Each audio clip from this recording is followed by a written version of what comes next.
we're really interested in oil and gas saturated rock. So I'm going to devote part 2 to specifically looking at the response of the tool when there's hydrocarbon present, and all kinds of hydrocarbons. You're going to be sort of amazed by the variety of hydrocarbons we talked about this morning.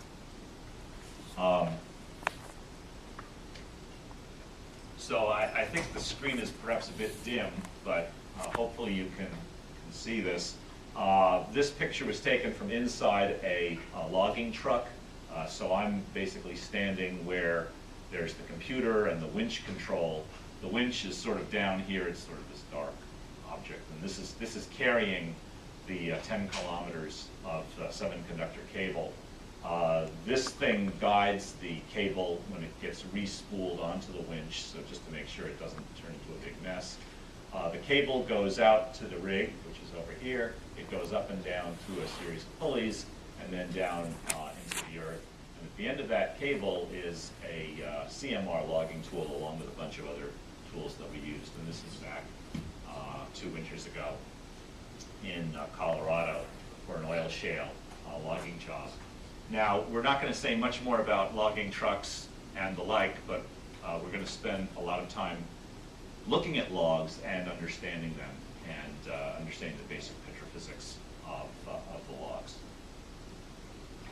So this is an outline of what I'm going to be talking about. First, a very brief introduction. I'm not going to repeat everything I told you last time, and I see mostly familiar faces, so I'm going to assume that you were all here in the first talk and sort of learned and remembered everything I told you at the time. And then we're going to plunge right into the question of oil and water saturations when they're mixed together in rock, and how we estimate oil viscosity in that situation. So NMR is really remarkable because, probably you know about measuring viscosity with viscometers and capillary tubes and rotating cylinders and the like. But NMR can actually estimate viscosity in rock in the presence of water, which is really remarkable and a unique capability. And you'll see how in a few minutes. I'm going to talk a lot about what happens when there is no hydrocarbon signal. Sounds like a disaster, but it's not. And then just a few words at the end about troubleshooting. Not much about that, but just an overview. So just in the way of review, I just want to remind you this is a typical oil field rock. Actually, it's quite a good oil field rock, better than usual. This sample itself was taken from a quarry in Berea, Kentucky, but this is sort of everybody's representation of what a really good reservoir would be like. The white are mineral grains, in this case quartz. The pore space is filled with this blue stained epoxy, which shows you where water or oil could go. These sort of black irregular objects are not oil, but they're actually clay particles. Scale bar is 1 millimeter, and you can see that the pores vary from probably a tenth of a millimeter on down to very small pore spaces indeed. The microscopic examination tends to emphasize larger pores, but you should be aware that the distribution of pore sizes in this rock ranges over orders of magnitude. Now just again for comparison, I have included the diameter of a typical human hair.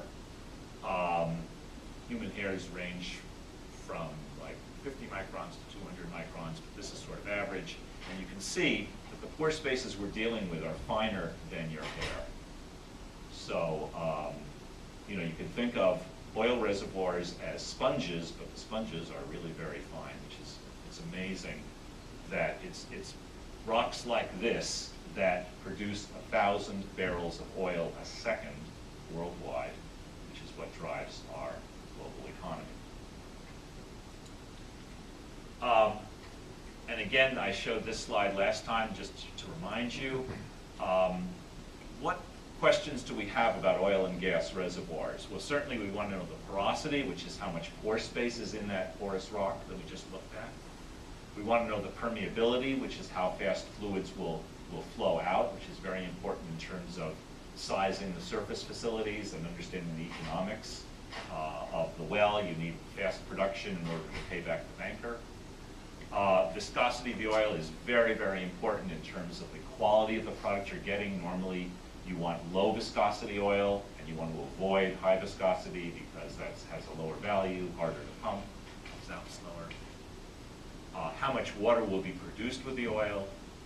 Is there gas present, and is there kerogen present, which is an idea that's a new question, but an increasingly important question in the industry.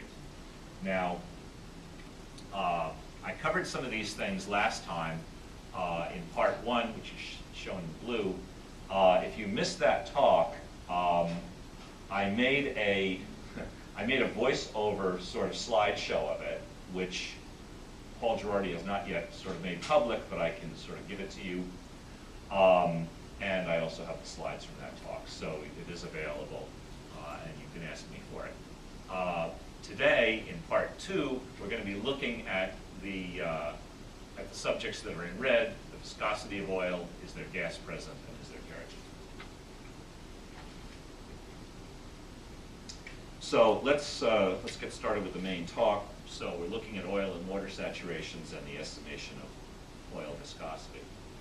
So viscosity is something that's sort of hard to get a grip on, and in terms of, well, okay, it varies over orders of magnitude, but it's sort of hard to understand. So I made this sort of simple little table of sort of viscosity range over here, and with substances that are familiar to us in our daily life. So water has a viscosity of 1 centipoise, which is the same as a millipascal second in SI units. Cream has about a viscosity of 10 centipoise, and that corresponds with light oils. So a good quality oil that you want to find on your property is basically in this range. You like the ones that are sort of like water. Medium grade oil is good. It has the viscosity of maybe 300 centipoise typically, and that would be like a motor oil you pour into the engine of your car. And then the heavy oils sort of are above several thousand and up to even a few million centipoise. And that corresponds to honey, peanut butter, and sort of beyond, up to road tar. So that sort of gives you an idea of the range of oil viscosities that we're dealing with. Again, like so much else that we're talking about, these parameters range over orders of magnitude. This is not subtle. So the challenge is to be able to measure something that changes over orders of magnitude. I'm just taking a little detour, and this has nothing to do with NMR, but it's a chart that I have used so many times over the years. I just wanted to let you know it exists. This is a chart from the Schlumberger Fluid Conversions in Production Log Interpretation book, chart FG07, don't forget that number. And basically this tells you what the effect of dissolved gas is on oil viscosity. I can't tell you how many times I've used this. It has nothing to do with this talk, but anyway, you should know that this thing exists.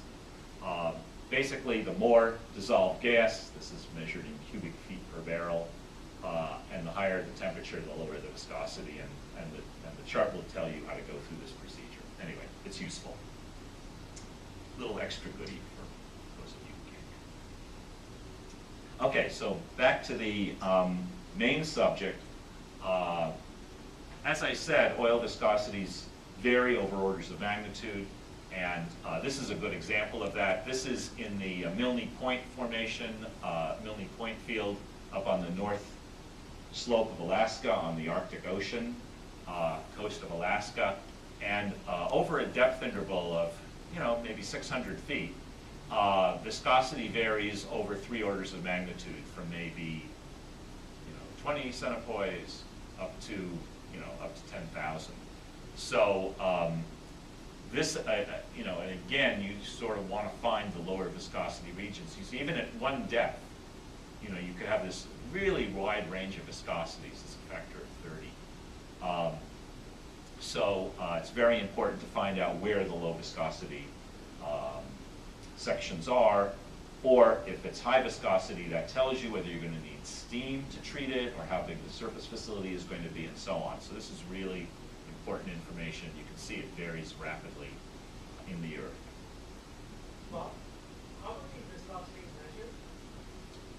How are these viscosities measured? These are measured, this is lab measurements. So core is taken and the oil is pressed out and then put into a conventional lab viscometer.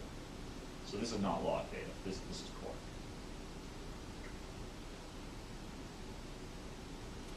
core. Okay, so let's now look at the sort of micro scale. This is at the core scale, if you will. Now, most rocks are water wet, and there are exceptions to this, and the exceptions are important.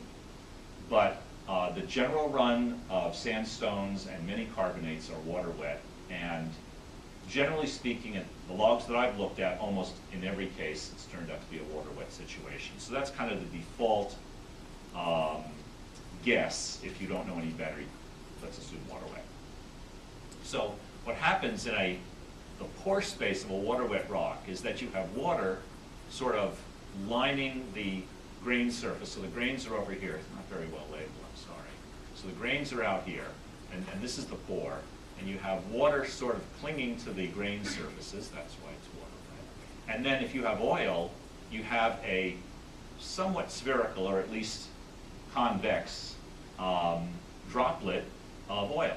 Now, if you recall from last time, the water relaxes predominantly by collisions with the grain surfaces, and each collision gives you a possibility of a relaxation event.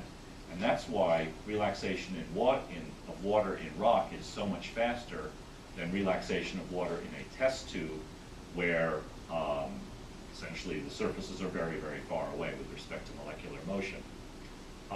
So this water is relaxing fairly rapidly. The oil, on the other hand, so it's also diffusing and bouncing around, but the oil-water interface turns out not to be a very strong relaxing interface. Now, of course, there are always exceptions. If you have a heavy oil, actually that's more relaxing for water. So I would say with respect to the oil-water interface is not a strongly relaxing interface. So therefore, the oil is going to be relaxing at its intrinsic relaxation rate as if it were in a big test tube. So the fascinating thing is that in water-wet rock, oil behaves exactly as if it were in a big test tube, which is a huge simplification. So the water signal gives us some indication of pore size. The oil signal doesn't care. It always relaxes at its intrinsic rate, which is controlled by its own material properties. Now, what are the material properties that control the intrinsic rate of oil relaxation? Well, that question was answered back 60-some years ago, about a mile away from here at the Lyman Lab on Oxford Street, where our friends Kleinberg and Purcell and Pound mixed up solutions of water and glycerin, which enabled them to vary this fluid over several orders of magnitude in viscosity, and they measured relaxation time. So you can see on this log-log scale, here we're going from 1 centipoise, or 10 to the minus 2 poises, up to 1,000 times larger than that. The relaxation time also changes by a few orders of magnitude. So clearly, NMR relaxation time is a very sensitive probe, and one that's not only sensitive, but also can sense viscosities over a very wide range. So, all well and good. Of course, oil is always more complicated. So, whereas with a solution like a glycerin water solution, which is a homogeneous fluid, you get a nice single exponential decay of NMR signal as a function of NMR measurement time. In crude oils, you have a multi-exponential decay. So you have on a semi-log plot, which is what this is, where an exponential would plot as a straight line, this multi-exponential plots as a curved line, and this is the sort of thing we see for crude oils. And this can be represented by a sum of decaying exponentials, as shown in this little equation. Now, when we get this data, what we do is we use an inverse Laplace transform to convert the m of t data to a data that is a m of I as a function of t2. So that's an inverse Laplace transform. It gives you these coefficients over a spectrum of these relaxation times. I showed many, many examples of this last time. Here it is for water and rock. Now here it is for just oil in a test tube. We have these distributions of relaxation times. This has nothing to do with pore size because there are no rocks here in this experiment. It's all just an oil. But because crude oils are very complex mixtures of hydrocarbons with compositions that range over many, many chain lengths of CH molecule and so on, we have these distributions of relaxation times that again vary over several orders of magnitude. Now, this first spectrum at the top is for an oil that has a viscosity of 15 centipoise, which is like a heavy cream that you might put in your coffee. And its relaxation time may be around 100 milliseconds. That's kind of the largest amplitude. As we look at oils with more and more viscosity, and up to here, this might be a honey type viscosity, the relaxation times generally move to shorter relaxation times. They remain distributions, but you can see that the relaxation times are getting shorter, the decay is relaxing faster. So this enables us to estimate from an NMR relaxation spectrum what the viscosity is. And the way it's used in principle is that we use a sort of a one-number estimate called T2 log mean, which is sort of the center of mass of each of these curves, if you will. So we get a one-number estimate, and that's correlated with the viscosity. And that's been done on a number of occasions with hundreds, maybe 1,000 oils at this point. Now, let's take those oils in a test tube and put it into a rock with water. And Chris Straley did this experiment, which is just one of the greatest that have been done in NMR petrophysics. It's just a marvel, really. What he did was, he first took bulk kerosene. Kerosene's a little bit more viscous than water, so its relaxation time is about 1.5 seconds. Water is about 3 seconds. So it's a pretty low viscosity, just a little bit of water. And so this is the bulk kerosene signal. Then he had a rock, which was probably one of those Berea sandstone type rocks, and he just filled it up with water, so water was in all the pore space. And this is the pore size distribution you would get from pretty good sandstone, very typical in orders of magnitude variation. Now, using a centrifuge, he spun in, and very careful weighing, because the density of kerosene and water is different. He spun in various amounts of kerosene. So in the first step, he filled up about 1/4 of the rock with kerosene. And you can see, I mean, this is just explains itself. This signal corresponds exactly with the signal of bulk kerosene. This thing must be the water. It has about the same shape, but if you look carefully, you can see it's moved to slightly shorter relaxation time. Now he puts in 43% kerosene. Again, this signal grows, so now we have no doubt what's going on. Again, exactly the same relaxation rate as bulk kerosene. This signal, again, sort of the same shape, but moved a little bit shorter again. 66% kerosene. Same kerosene signal, only bigger. This is moved to shorter times. So what's happening here is that as more kerosene goes in, the film of water in each grain is getting thinner and thinner. The surface to volume ratio of water in the pore space is getting larger, and T2 is getting smaller. So as the water film is thinning, it's relaxing faster because the molecules don't have to move so far to get to the grain surface. Really fantastic. Whereas the kerosene couldn't care less. Doesn't care if it's in a rock, not in a rock, doesn't care. So this was a great experiment. Now just to cap it off, he thoroughly dried the rock and filled it with kerosene, and now this is like an oil wet situation. Now this is kerosene here, but it's affected by by the grain surface because now it's coming in direct contact with the grain surface, and now it's getting relaxed by the grain, so its relaxation time is shorter. So like I say, this is really a fantastic experiment. We can all, dream of doing experiments that are really this clean and so anyway, that really sort of gives us a roadmap as to how to interpret well logs in oil and water situations. So let's look at one of those logs. This is from the North Sea, and the rocks in the North Sea are just about as good as that slide that I showed you at the beginning.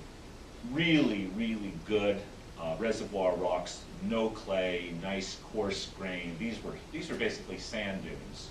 North Sea is basically beach sand that was drowned when the sea level rose.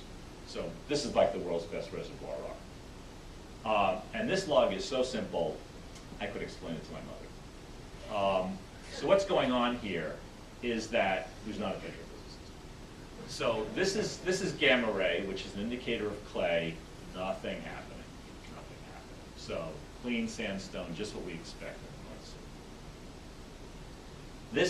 This is the porosity track, and there are three porosities here. There's density porosity, which is porosity is determined by gamma ray scattering from our density tool, which is the tried and true workhorse. We have neutron porosity, which is neutrons basically scattering off protons, and so that's in blue. It's usually coded blue. And then the NMR porosity is black. And first of all, there's no variation with depth, and they all agree, because this is like prime time for all three tools. They're all sort of calibrated to work in this kind of environment. But so far, nothing really very interesting is happening. Kind of boring. Until you go to the resistivity track. Now this is resistivity in ohm meters from 0.2 to 2,000, again, orders of magnitude. This is on the logarithm scale. Down here in the lower half, basically we're seeing very low resistivity, which is a marker for rock filled with salt water. Salt water conducts electricity very well, resistivity very low. So you see these low resistivities, you say, okay, I got a rock filled with salt water, thank you very much. No further interest. Up here, resistivities are larger. Now you see there's these multiplicities of curves, and that's because our resistivity tools have various depths of investigation. So there are some that look very shallow near the borehole wall, and then intermediate depth, and then some look really quite deep, as much as about a meter. That's deep in our world, about a meter into the formation. Now, why don't all these curves agree? Well, the reason is that this red curve, which is the deepest resistivity, is probably looking at the resistivity of rock with water and oil at its native state saturation. In other words, reservoir is filled with a certain amount of water, a certain amount of oil, and the deep resistivity is probably giving us a pretty good indication of where the oil is and how much there is, because oil, unlike water, is an insulator and gives high resistivity. However, in these other curves are looking more shallow, and what's happening here is that when the well is drilled with salty water, some of that drilling fluid which is under pressure, gets pushed into the rock and pushes back the oil. So near the borehole, you're seeing more salty water than you see in the natural formation, the undrilled formation. So this is what's called an invasion profile, classic situation. High permeable rock, like we have in the North Sea, gives you these really great invasion profiles, with the shallower measurements being more like the borehole fluid, the deeper measurements being more like the native fluid before the well is drilled. And you can see there's one place here where all the resistivities agree. That would be a low permeability zone. I suspect that's a tight streak. Doesn't show up in the other logs, maybe a little bit of gamma ray here. But so there's no invasion here. You expect a low permeability. I would suspect this might actually be a barrier to fluid flow, and when the well is produced, you might want to know that, you reservoir engineers out there, because these might very well be different flow units separated by this little curve layer. Could be. Anyway, let's go on to the really interesting track, which is the one on the right side. This is the NMR T2, and I apologize. these are not very well defined, but where you have green, these are sort of high amplitude events. This is a T2 relaxation time on a logarithm scale from 3 to 3,000 milliseconds. Now, down here, we have long relaxation times, in the hundreds of millisecond range. We know that it's filled with water, even Mom knows that. So this must be our water peak. Fine. So what's happening here when we get up into the oil? Well, that is clearly the oil peak. It's got to be. If you look carefully, you can see that the water peak has gone down a little bit because now the pores are not all filled with water anymore. Now they've got some oil in them. And that NMR weight has now been moved to shorter relaxation time. And because we know where that pattern is, we can use the data that you saw on the previous slide to say that, okay, that looks like we have a T2 of 13 milliseconds, which corresponds to 100 centipoise. And guess what? When the well was put on production, they found 100 centipoise. Happy client. We like happy clients. So this is like the textbook example of how to estimate oil viscosity from well logs. And this is the easiest example you'll ever see, but it's not extremely unusual because, like I say, usually you have this very good separation between oil and water. Not always, but sometimes. In the previous slide, the relaxation time in the kerosene was considerably longer Yes. than the relaxation time of the water. Right you are. That's because kerosene has a viscosity of a few centipoise, and the water was being efficiently relaxed in this finer grained rock. This is a very good question, Jeff. I suspect you actually even knew the answer. In this case, the viscosity is higher, and the rock is coarser grained, so the water relaxes slower and the oil relaxes faster. Extremely good question. You can't always depend on the oil being on one side or the other. Yeah. So how come there's no invasion disorder in the deepest part? I suspect that they drilled with mud that sort of more or less matched the connate water. Obviously they've been drilling in the North Sea for quite a long time, and they may well decide they want to match that. Yes, normally you might see some invasion profile, small invasion profile, but usually there's not a whole lot of resistivity contrast between drilling mud and connate water. Certainly, nothing like the orders of magnitude of oil present. Yeah, they're both salt water. Well, in addition to this viscosity impact, what's the pore size impact on this? None. Oil does not care what the pore size is.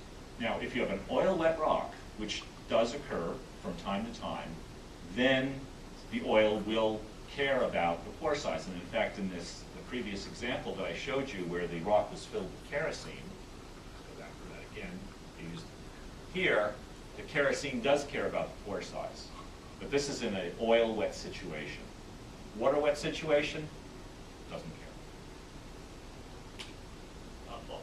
Yeah. In the water weight log that you showed, the relaxation time in the water, it doesn't go to lower relaxation time. Once you have more oil, you have enough water, so it's water weight itself is really expected. Yeah, well, to tell you the truth, Ravi, on this scale, it's pretty hard to tell if that effect is happening. It is a little bit subtle. On the previous slide, the lab I showed you is a pretty subtle effect. I think actually, if you look carefully, the relaxation time has gotten a little bit shorter here. It's hard to tell because it's not very well defined, but I'll show you another example later where it's more pronounced. So you will see that.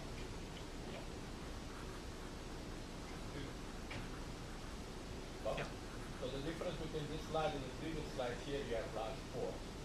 Yes.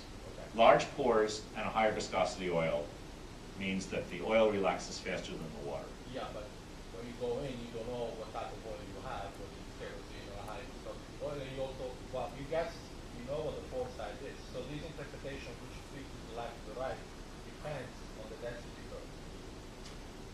Possibly of the fluid properties itself. Yeah, you don't know in advance where the oil and water are going to come, although you probably have a pretty good idea because you know your formation somewhat. But sometimes it is ambiguous, and so we have other more advanced techniques, 2D NMR, which I'm not going to talk about today, which is really the subject for someone else, which by using diffusion weighting NMR techniques do unambiguously separate oil from water. But that is occasionally a problem.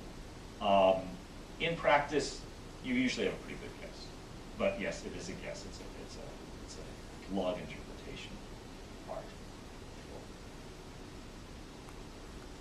So, Bob, what's the depth of investigation in the CMR? CMR reads 1 inch in. So I think I see where you're going with this. Well, So yes, it reads the invaded zone. That's right. But there is enough oil left in the invaded zone to give you a very strong indication. As you see, the resistivity is higher in the oil-bearing zone, even at the shallowest resistivity measure. But that's something you explicitly, I don't know, I think it does not. Can you hear me without it? yeah. A little better with it. Oh. You know, this stuff is really not very well maintained.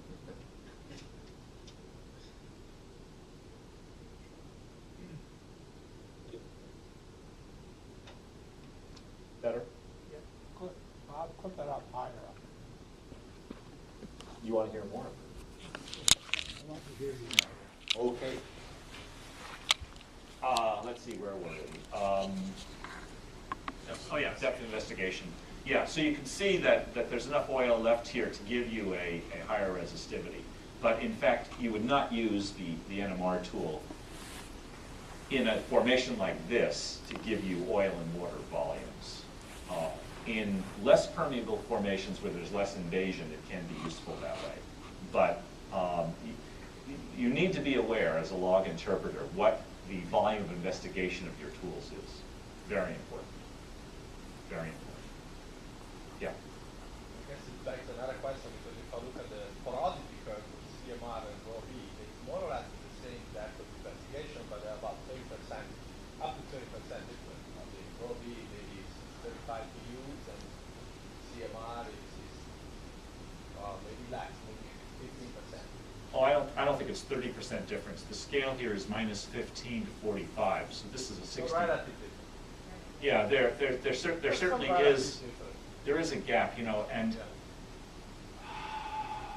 No, but I don't want to dwell on the difference. That it's fine that there is a difference. I mean, but you know, but you get a porosity from T2 itself. So can't you calibrate the porosity you get with the CMR with the porosity you get from another tool, and maybe you get a better separation in the T2 distribution, better separation in T2 distribution. or a better resolution? You mean a porosity? Yeah. Right. So I would. Okay. So did you come to the first part one? Unfortunately not. Ah, I apologize. so okay. So I think what's going on here, and I strongly suspect this because this is shaded yellow, which is a. I think what's happened is that they used a limestone matrix density, Ah, okay. and this is a Okay. sand reservoir. Now, why they would use a limestone matrix density, not at all obvious, but Yeah. it's the default. It's what it's. If you don't type it in, otherwise it gives you limestone, which is stupid, actually. If you've got your truck in the North Sea, but I suspect that it's the density tool that's actually reading incorrectly here because they didn't type in the right parameter. Well, from neutron and density, you can, first of all, eliminate the lithology effect and get a better estimate. of That's porosity. correct. That plot would be interesting. Yeah, so that's the phi t curve, and as you see, there is a difference between neutron and density, and that is exactly what gets analyzed to get a crude mineralogy measure. Yeah, that's Still right. have to be on the right matrix. Well, if you take For porosity. rho B and TNPH, whatever, you work backwards and get the mineralogy. Crudely, I mean, you can get sands, sandstone, dolomite, limestone. Yeah. Okay. Yeah. So you are sort of identifying some of the problems with our other logging tools. I suspect NMR is giving exactly the right answer. As I demonstrated in part 1, in a similar example. In this case, should be running RST to calculate carbon oxygen ratio, get carbon oxygen ratio. You can use the nucleus for properly and make it quite simple. Yeah, that would give you another hydrocarbon indicator. Is that what you have in mind? Just a question whether this run with the CO ratio. Yeah.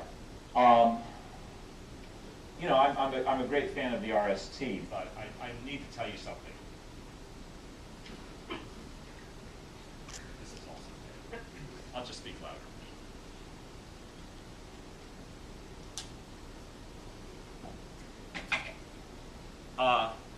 The problem with RST carbon oxygen is that it's extremely expensive. You have to run the tool at low speed, maybe 200 feet per hour. There's a minitron in it, which burns up after, you know better than I do how many hours. And then it needs to be replaced, and that's expensive. Maybe in Princeton, New Jersey. You would use RST carbon oxygen where you need it, but I would say not routinely. I mean, is that a fair statement based on your experience?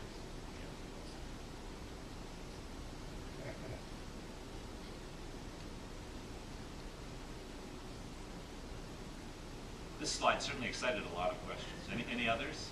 It's a good one because it's really, this is a textbook exam, so, okay. So from some of the other data, you can see where the oil zone is. You see some peaks below in the T2 distribution that looks to be like oil also. No, I really can't explain it. I suspect that, again, we're not seeing the entire T2 distribution because of the display here. I suspect these are low amplitude events, which basically are sort of noise generated or processing driven. I'm not sure this is interpretable. It's very scattered. So my interpretation is noise. This was this was first generation of the tool. Since this log was run, the tool has been improved many times, and now signal to noise ratio has been improved by about 10 dB, which has made it much better. So things have gotten better since these days.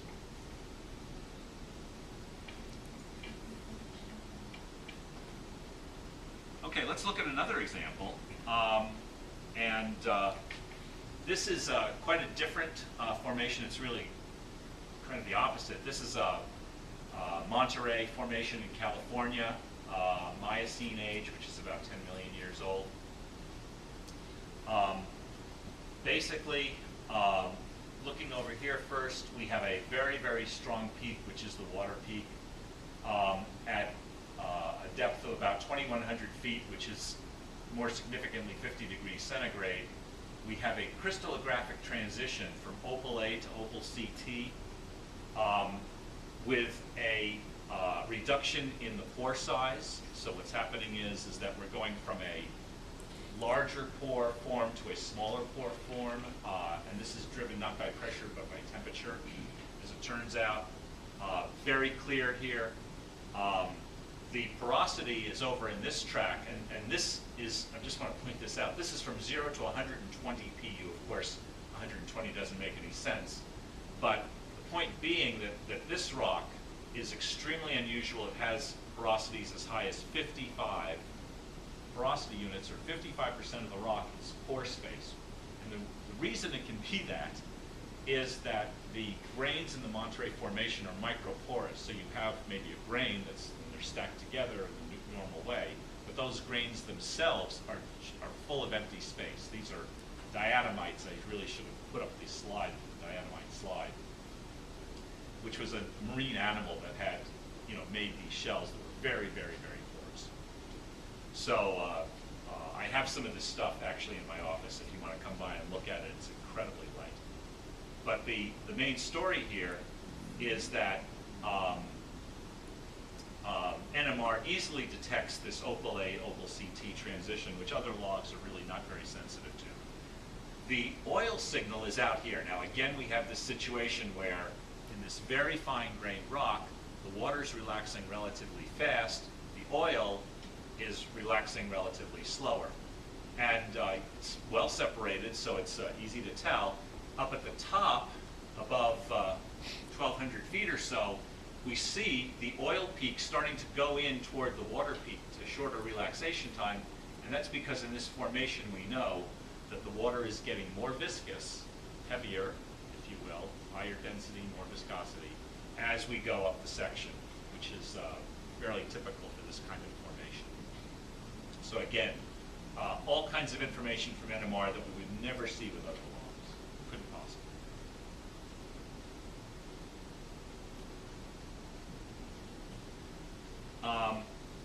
Yet a third example, and this is what I call the railroad track example. Here we had basically a water-filled formation. I don't really think there is hydrocarbon here at all, but an oil-based mud was used to drill the well. Now, as the name implies, oil-based muds are basically oil that has weighting agents and loss control agents and so on in it. But basically what you have is oil, and that is what's then being pushed into the formation in this invasion process. So it's not water displacing oil anymore, but now it's oil displacing water in this example. And in that case, we see very clearly the oil peak. We know this oil-based mud characteristic. We can measure it at the surface. And this corresponds to the surface measurement, something like 200 milliseconds, and then the water is being pushed down here. So when you see this railroad track pattern, ask, did you use oil-based mud? You will usually get an answer, yeah, how did you know? So, anyway.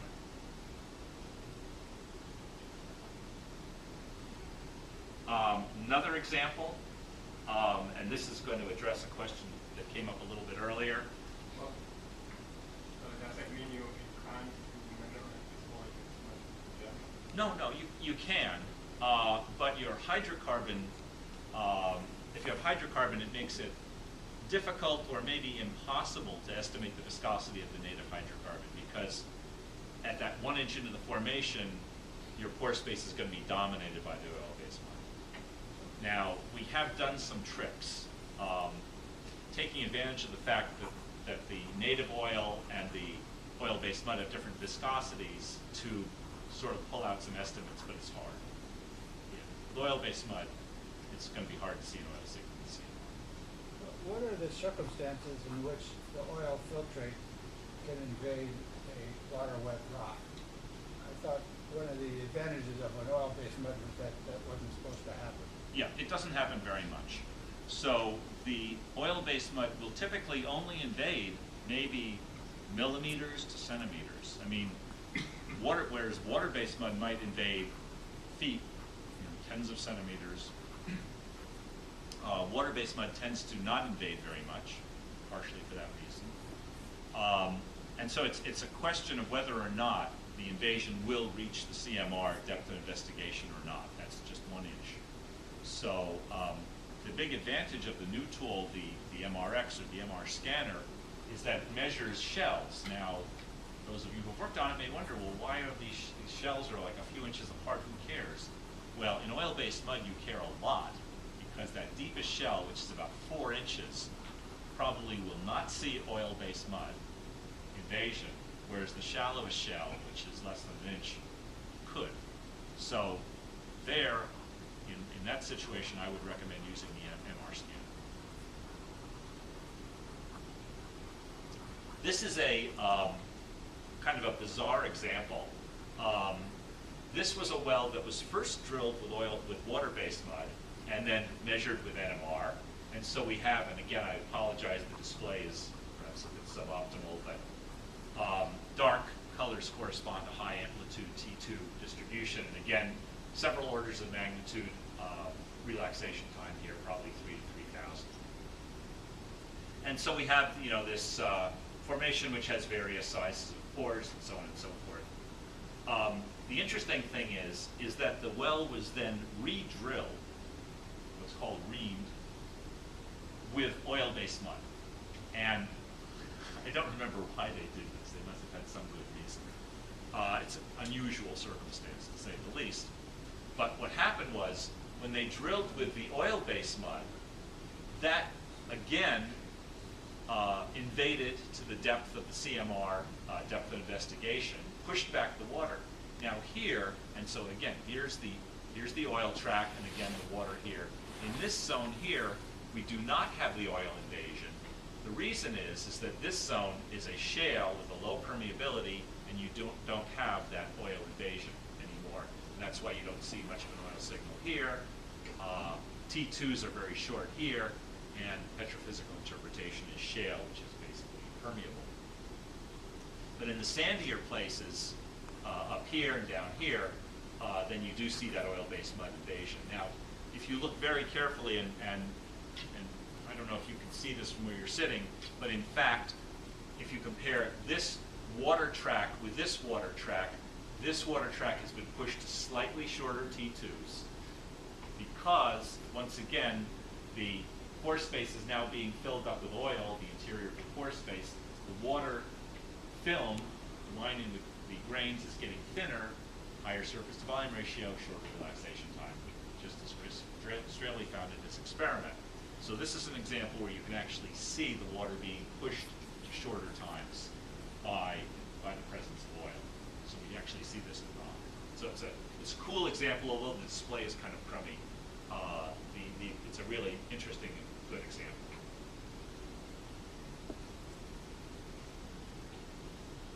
Okay, so now let's talk about when you don't see a hydrocarbon signal. Well, I guess, you know, you have a parameter of your choice and you plot hydrocarbon signal and nothing, whatever, all right. So you think, well, gee, this is not going to be very interesting, maybe I'll just leave. But don't leave. There's lots of cases in which interesting things happen that are NMR invisible. And this is a paper from one of our former interns. And basically, this is, again, a T2 distribution of oil, a cartoon format. And the former intern pointed out that you can sort of relate different parts of the relaxation spectrum to sort of different components in the crude oil. So part of the crude oil is low molecular weight, which you can relate to these long relaxation times, low viscosity, long relaxation time. Sort of the middle grade, intermediate weight molecules sort of should plot up in the middle of the T2 distribution.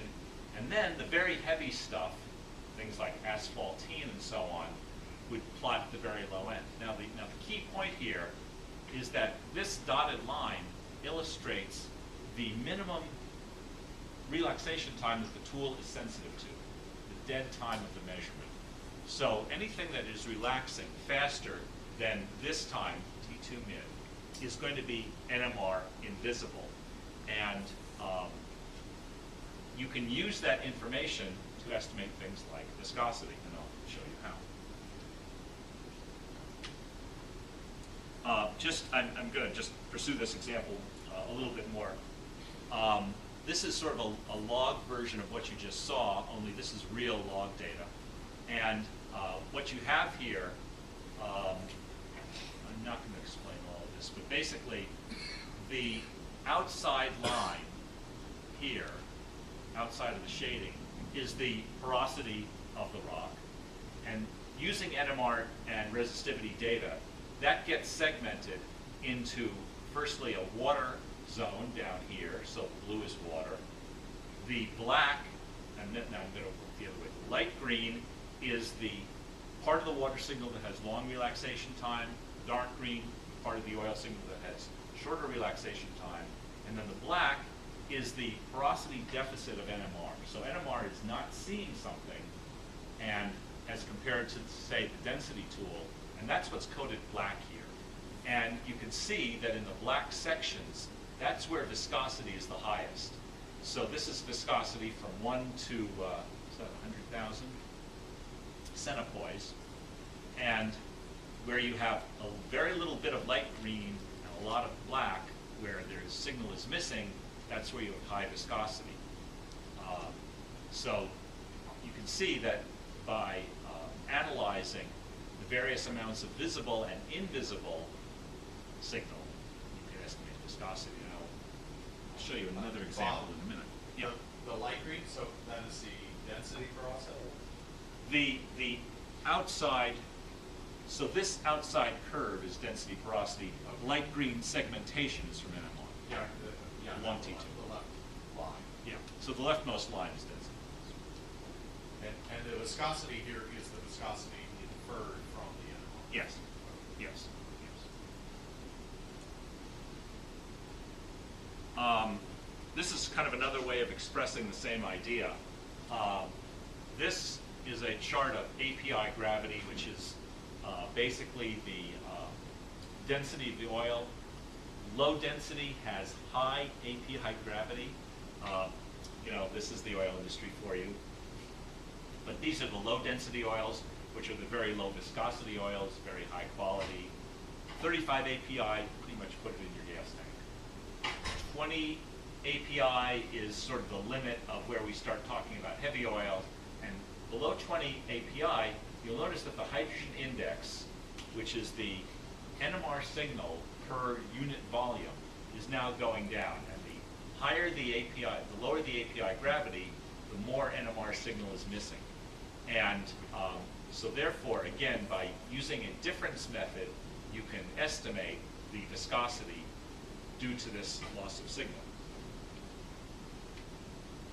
And Lauren Burkhoff, a few years ago, with a very large data set of oils from Canada, worked out this equation where she related viscosity related to hydrogen index, which is the incorporates the missing NMR signal. You compare density porosity to NMR porosity. What's missing, you interpret as this heavy oil fraction, and then you can relate that to the overall viscosity of the crude oil. And what we did was we have different coefficients for each of our different logging tools. Each logging tool makes a slightly different measurement. Some are more sensitive to very short relaxation time. They have shorter dead times. Other tools have longer dead times. So depending on what tool you're measuring, that line separating visible from invisible is going to move, and we have to take that into account in the process. So you have to know what tool you're using. That gives you the, that tells you, that will determine how much oil you're seeing or not seeing in these heavy oil cases. And this equation takes advantage of that. So there's specific coefficients for each of our NMR logging tools. CMR, MR scanner shell 1, NMR scanner shell 4, NMR scanner shell 8, and ProVision, which is the logging tool. Excuse me, but could you please go back a second to the slide where you have the viscosity variation of the same sand? Which one is that? Next one. With the logger. Forward. With the log. Sorry, is there a water zone under that hydrocarbon zone? This, Could this be explained, like this viscosity variation could be, first was it confirmed by another means, and could it be explained by biodegradation? Because it's a very short distance for having this compositional variation within this sand, right? you mean the fact that there seems to be a break here between this somewhat heavier oil and this lighter oil? Well, within the sand, there is indeed a kind of a density variation, right? Well, density, no, but viscosity variation. So I'm trying to understand what could be the reasons for having this viscosity variation such a short vertical. Are you referring to these peaks? No, the upper sand where you have the viscosity. Oh, up here. You see it's getting more viscous toward the bottom. The next one, the next block, yes, that one. Yes. Where you have the Right. CMR viscosity. Yeah, so in other words, you're worried about this occurring in a few, maybe at 10 meters? well, actually, the following one, the one that goes from 200 to 300, roughly. Yes, So the viscosity is varied, right? yes. That's what we don't see. Was that confirmed by other means? You know, I looked at the paper again briefly this morning, but I haven't read it since last year, so I don't really remember. I apologize, I don't remember that detail. It's, you know, it's not unusual to have a less viscous oil at the top. I mean, if there is density segregation, you know, the less viscous oil will wind up rising to the top in a flow unit. So Is this 100 feet? these are meters. So would you be surprised to see that much viscosity variation over some tens of meters? I mean, you. Well, I'm trying to understand if it's perhaps something else, like degradation.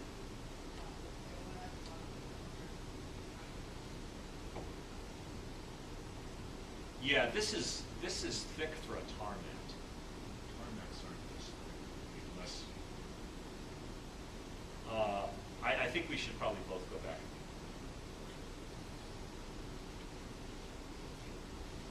Yeah, I'm sorry I can't answer that more fully. Why do you have the oil on top? Yeah, if I go from say 175 to 400, right? You all have the same porosity, and okay, it gets to be there is a little bit more water at the bottom, fine. But you go from top to bottom, you go from viscous oil to less viscous oil. Yeah. And I thought more viscous oil would be heavier.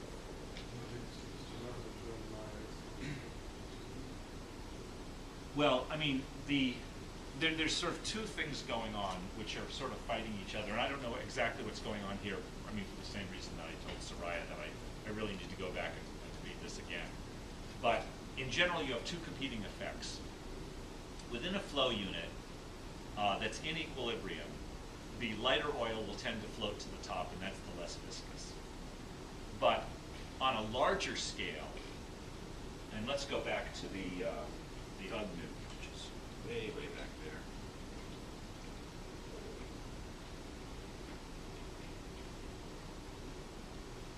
So on a larger scale, and this is feet, and this is 100 feet, you tend to have the heavier oil at the top because that tends to be more degraded either by weathering or biodegraded.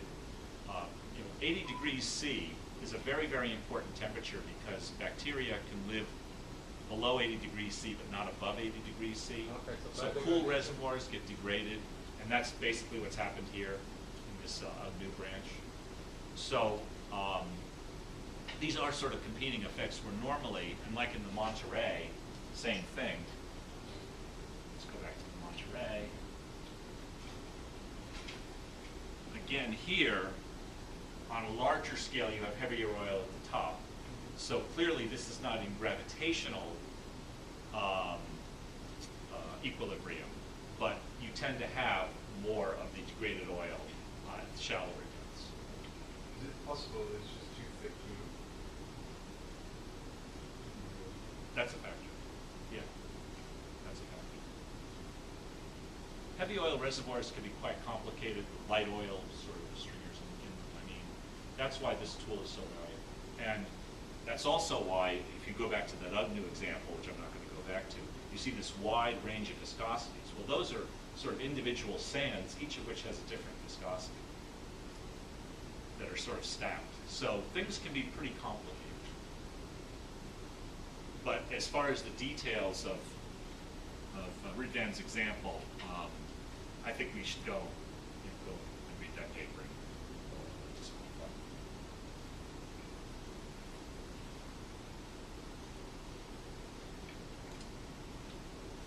Okay, that's heavy oil. Now gas. I showed this slide last time, I think. But basically, this shows the density and hydrogen index of gas. Now, gas has an NMR signal. I mean, especially under oil field conditions, it can be quite compressed with a fairly high proton density. So what this chart shows, on the horizontal axis, we have gas pressure in excuse me, thousands of psi, so 0 to 10,000 psi. These lines correspond to different temperatures in degrees Fahrenheit, 100 degrees, 350 degrees Fahrenheit. And this axis is the density in grams per cubic centimeter. So at low temperature and fairly high pressure, we can even have, certainly more than almost 0.3 grams per cubic centimeter, which is pretty good density. And the scale on the extreme right side is the hydrogen index. So this is the ratio of signal from gas to signal of water, which is assumed to have a hydrogen index of 1. Defined to have a hydrogen index of 1. So that can go up, into the 0.5, 0.6 range. So with gas, what we're going to see a gas signal, but we're going to see a deficit compared to the volume that's taking up. So if that volume were taken up with water, we would see a full signal. If that volume is taken up with gas, we're only going to see maybe half as much signal with the same volume. And that's what's going on with this hydrogen index of gas. So in order to analyze these cases, we use, again, the same equations I showed last time. This is the magnetic resonance porosity equation, which has a water term and a gas term. The water term has porosity times the water saturation times the hydrogen index of water, which is 1, plus a correction term, which I'm not going to go into. There is a gas term, which is porosity, gas saturation, gas hydrogen index, again, this thing which is a fraction, its correction term. And then there's a similar equation for the density log, where we have the bulk density, which is what's measured by the tool, is the volume of water times the density of water, volume of gas times the density of gas, volume of grain space multiplied by the density of grain space. Now this term is the one that doesn't appear in the NMR, because NMR is not sensitive to grains because no visible protons. So, which makes NMR very simple, but this is what we have to deal with the density tool, which is, and the difference between them is very interesting.